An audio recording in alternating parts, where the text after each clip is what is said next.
వీక్షకులందరికీ నమస్కారం. ఫిబ్రవరి మాసంలో మీకు ఏ విధమైనటువంటి గ్రహస్థితి కలగబోతూ ఉన్నది అనేటువంటి విషయాన్ని మనం ఈ వీడియో ద్వారా క్లుప్తంగా తెలుసుకునేటువంటి ప్రయత్నం చేద్దాం.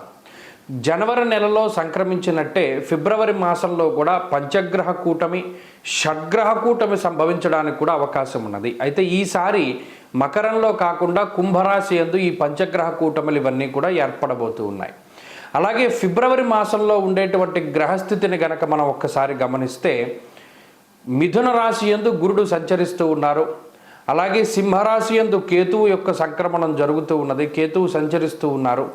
అలాగే కుంభరాశి యందు రాహువు ఉన్నారు, మీనరాశి యందు శనైశ్వరుడు. ఈ 4 గ్రహాలు అలా స్థానంలో ఉన్నాయి. అయితే 13వ తారీఖు వరకు రవి యొక్క సంచారము మకర రాశి యందు ఉంటుంది. 13వ తారీఖు తదుపరి రవి యొక్క సంచారము కుంభరాశిలోకి వెళుతోంది. ఇది ఒక్క విషయాన్ని మనం పరిశీలన చేస్తే కుంభరాశిలో ఇప్పటికే రాహు యొక్క సంచారం ఉన్నది. ఈ 13వ తారీఖు దాటాక రవి కూడా కుంభరాశిలోకి ప్రవేశం చేయబోతూ ఉన్నారు. రవి రాహువులు కలిసి ఉండడం వల్ల అది పితృదోషకారకంగా మనం చెప్పుకోవచ్చును. జనరల్గా అయితే రవి రాహువు కలిసినప్పుడు సూర్యగ్రహణాదులు ఇవన్నీ ఏర్పడుతూ ఉంటాయి. అయితే ఈసారి మన భారతదేశంలో ఏ గ్రహణాలు కూడా ఇప్పుడు కనబడడం లేదు. కాబట్టి గ్రహణ సంబంధమైన విషయాలపై మనం భయపడవలసినటువంటి అవసరం లేదు. కానీ ఇక్కడ రవి రాహువులు కలిసి ఉంటే పితృదోషము వస్తుంది. ఈ 13వ తారీఖు తదుపరి ఫిబ్రవరి మాసంలో ఎవరైతే జన్మించబోతూ ఉన్నారో ఆ శిశువుల పైన ప్రభావం పడుతుంది. అందువల్ల ఎవరైనా ఫిబ్రవరి మాసంలో ఏదైనా సిజేరియన్ ముహూర్తాలు వీటి గురించి అడిగేటువంటి వాళ్ళు చాలామంది ఉంటారు. వాళ్ళకి సూచనప్రాయంగా ఒక మాట ఏమిటి అంటే 13వ తారీఖు లోపులో వీలుంటే కొంచెం పరిస్థితులు అవి సానుకూలంగా ఉంటే ఈ సిజేరియన్ అవి కూడా ముహూర్తాలు మీరు చేసుకోవచ్చును. 13 దాటిన తర్వాత రవి రాహువుల యొక్క కలయిక వల్ల పితృదోషం అనేటువంటిది ఏర్పడుతూ ఉన్నది. అలాగే ఈ పంచగ్రహ కూటములు, దేశారిష్ట యోగములు ఇవన్నీ ఏర్పడుతున్నాయి కాబట్టి అది కొంత జాతకం మీద ప్రభావాన్ని చూపెడుతుంది. కాబట్టి ఆ విషయాన్ని దృష్టిలో పెట్టుకోవాలి. మరీ కాంప్లికేట్ అయిపోతే మాత్రం అంటే ఈ లోపులోనే చేసేసుకోమని కాదు. ఏమన్నా అవకాశం ఉంటే మీకు అవకాశం ఉంటే 13 లోపులో ఈ సిజేరియన్లు ఇవన్నీ కూడా చేయించుకోవడం ద్వారా పితృదోషాదులు రాకుండా ఉంటాయి. ఇది ఒక ప్రధానమైన విషయం. ఇది మీ ఆరోగ్యాన్ని బట్టి ముందుకు వెళ్ళండి, దీంట్లో ఇబ్బంది ఏం లేదు. ఇంకొకటి ఏంటి అంటే శుక్రబుధులు కూడా కుంభరాశి అందే సంచరించబోతూ ఉన్నారు. అంటే ఇక్కడ 4 గ్రహాలు, రాహుగ్రహము, రవిగ్రహము, శుక్రగ్రహము, బుధగ్రహము, వీటితోటి చంద్రుడు కలిసిన లేదా ఈ మాసం చివరిలోనే కుజుడు కూడా కుంభంలోకి వెళ్ళబోతూ ఉన్నారు. ఈ 5 గ్రహాలు వెరసి చంద్రుడితోటి కలిపి షడ్గ్రహ కూటమి కుంభరాశిలో ఏర్పడబోతూ ఉన్నది. కాబట్టి ఈ గ్రహస్థితి వల్ల ఈ మాసంలో అటు దేశకాలమాన పరిస్థితులు ఎక్కువగా ప్రభావితం చెందబోతూ ఉన్నాయి. దేశారిష్ట యోగం అనేటువంటిది పట్టబోతూ ఉన్నది. ఎందుకంటే అటు కుజరాహువుల యొక్క కలయిక, అలాగే రవి రాహువుల యొక్క కలయిక ఇవన్నీ కూడా దేశారిష్ట యోగాలుగా చెప్పబడ్డాయి. ఈ సందర్భాల్లో ఎక్కువగా అగ్ని ప్రమాదాన్ని సూచించేటువంటి విషయాలు, అలాగే వాయుతత్వ రాశి యందు ఈ గ్రహస్థితి ఏర్పడుతూ ఉన్నది. కాబట్టి అతి వేగంగా వీచేటువంటి గాలుల వల్ల కానీ లేదా గాలి ద్వారా స్ప్రెడ్ అయ్యేటువంటివి ఏమైనా ఉంటే గ్యాస్ ద్వారా వచ్చేటువంటి విపత్తులు లేదా అగ్ని సంబంధమైనటువంటి విపత్తులు, వాయు సంబంధమైనటువంటి విపత్తులు ఏర్పడడానికి అవకాశం ఉంటుంది. కాబట్టి ఈ మాసమందు చాలా జాగ్రత్తగా ఉండడం ఇది దేశారిష్ట యోగం కాబట్టి చెప్పదగినటువంటి సూచన. ఇక ఈ గ్రహస్థితి ద్వారా మీ రాశి ఫలితం ఏ విధంగా ఉందో మనం ఇప్పుడు తెలుసుకుందాం. కుంభరాశి వారికి ఫిబ్రవరి మాసము కూడా మధ్యస్థంగానే నడుస్తుంది. ఫిబ్రవరి మాసం కూడా అని ఎందుకన్నాను అంటే జనవరి నెల కూడా అలాగే నడిచింది. అంటే ఇది ఆనందదాయకమైనటువంటి సందర్భం ఉండదు.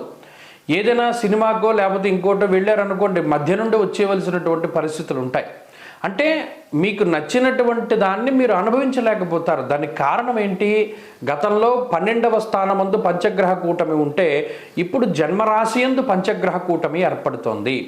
దేహార్తిచిత్త సంతాప కాలాతిక్రమ భోజనం అన్నది శాస్త్రం. గతంలో స్వస్థాననాశనం చైవ బంధురోగో ధనక్షయం. మీకు కాదు అనారోగ్యం, బంధువులకి కానీ మీకు తెలిసిన వాళ్ళకి కానీ అనారోగ్య సమస్యలు రావడం ద్వారా మీరు సఫర్ అయ్యేటువంటి పరిస్థితులు ఉంటాయి. స్థానం మార్పు పలానా మనం ఏదైనా వేరే ప్రాంతానికి వెళ్ళినా తిరిగి మళ్ళా గమ్మున ఇంటికి వచ్చేసేటువంటి పరిస్థితులు ఉంటాయి. అంటే ఏమంటే ఇక్కడ మనం మీరు ఏదైనా తీర్థయాత్రలో పలానా పుణ్యక్షేత్రాల్లో పలానా ఏదైనా విహారయాత్రలో వేసుకుందాము అంటే పరిస్థితులు సహకరించవు. మనసు ప్రశాంతంగా ఉండేటువంటి వాతావరణం ఉండదు, ఎప్పుడు ఏదో అలజడితోటి ఉంటూ ఉంటుంది. దీనికి కారణం ఈ పంచగ్రహ కూటమి. మన వ్యయంలో పడితే ఇప్పుడు జన్మరాశిలో పట్టింది. సరే, ఇందులో ఒకంత మంచి విషయము ఉన్నది.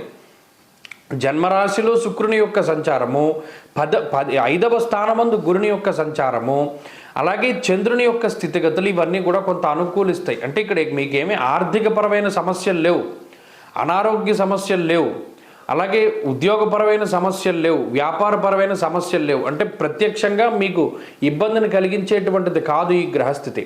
పరోక్షంగా ఇబ్బంది పెడుతుంది. ఎలాగా? మానసికంగా ఇబ్బంది పెడుతుంది. మీకు తెలిసిన వాళ్ళకి ఏదైనా ఇబ్బంది మీ చెవిన పడడం, లేదా ఇతరులకు ఏదైనా వచ్చిన సమస్య మీదుగా మీరు భావించడం, లేదా మీ కుటుంబ సభ్యులు, జీవిత భాగస్వామి, సంతానం, ఇలా ఇతరులు ఎఫెక్ట్ అవ్వడం ద్వారా ఆ మెంటల్ టెన్షన్ మీ మీద పడుతూ ఉంటుంది. దానికి ఈ గ్రహస్థితి కారణం. ఇంకొకటి ప్రధానంగా నిద్ర ఉండకపోవడం. సరైన సమయానికి నిద్ర, సరైన సమయానికి తిండి లేనటువంటి పరిస్థితులు ఉంటాయి.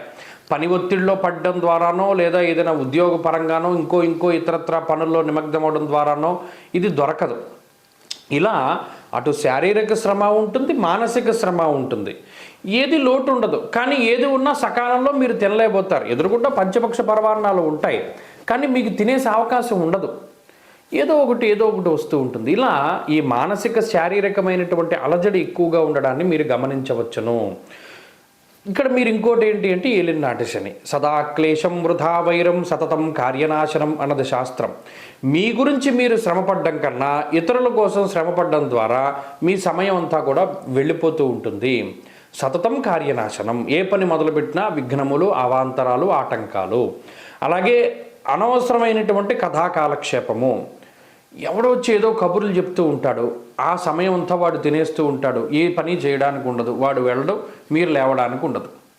ఈ రకమైన వాతావరణం. అంటే సమయం వృధాగా పోతుంది, డబ్బు వృధాగా పోతుంది, అలాగే ఇవన్నీ కూడా అలాగే పోతూ ఉంటాయి. ఇలా మానసికమైనటువంటివి ఉంటాయి. ఈ మాసంలో దాన్ని అధిగమించడానికి ఎక్కువగా మీరు సూర్యారాధన చేయాలి. సూర్యుడు గ్రహములకి అధిదేవత, అధిపతి. కాబట్టి ఈ మాసంలో క్రమం తప్పకుండా ఆదిత్య హృదయ స్తోత్ర పారాయణం చేస్తూ వీలున్నంత వరకు ఆదివారాలు నిష్టగా ఉండడానికి ప్రయత్నం చేయండి. మంచి ఫలితాలు సంప్రాప్తం.